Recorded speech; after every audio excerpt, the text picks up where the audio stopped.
जय गौ माता। गौ माता शब्द बोलते ही हमें वात्सल्यपूर्ण, दूध देने वाली, सबका हित करने वाली ऐसी गौ माता हमारे नजर के सामने आ जाती है। गौ माता शब्द प्रयोग जब मैं करता हूं तब भारतीय वंश की कूंद वाली, लंबे पूंछ वाली, सींग वाली, इस गल कंबल वाली गौ माता का ही ध्यान धरना।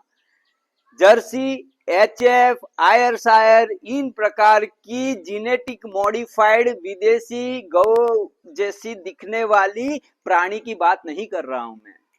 गौ माता जब शब्द आता है तब उस शब्द की उत्पत्ति जो होती है, गो यानी चलने वाली, जो चलती रहती है।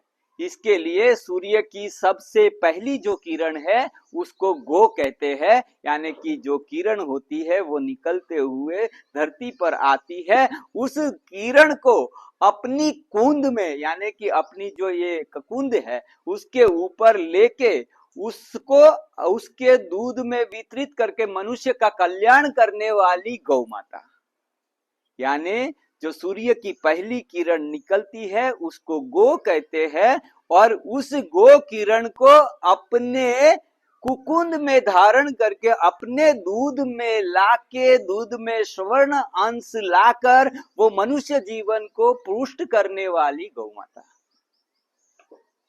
गौ माता जब हमारे सब, तो वात्सल्य से, वत्स शब्द ही गौ माता के ऊपर से उतरा हुआ है। गौ माता जब से सबसे पहले रंभाती है तो उसके मुंह से जो शब्द निकलता होता है वो होता है मां मां। उसके रंभाने का स्वर भी, मां शब्द की उत्पत्ति भी गौ माता से हुई है।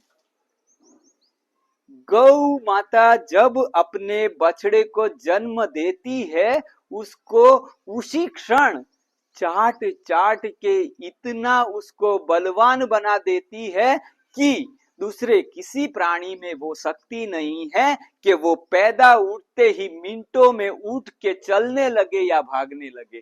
गौ माता का जो प्यार, उसका वात्सल्य, और उस वात्सल्य के उसके बच्चे का नाम भी गोवत्स, यानी गाय का वत्स, यानी प्यार करने वाली माँ का बच्चा।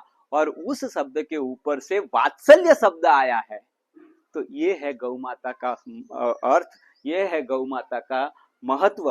क्योंकि माँ शब्द की उत्पत्ति और वत्स शब्द की उत्पत्ति गौ माता से हुई है।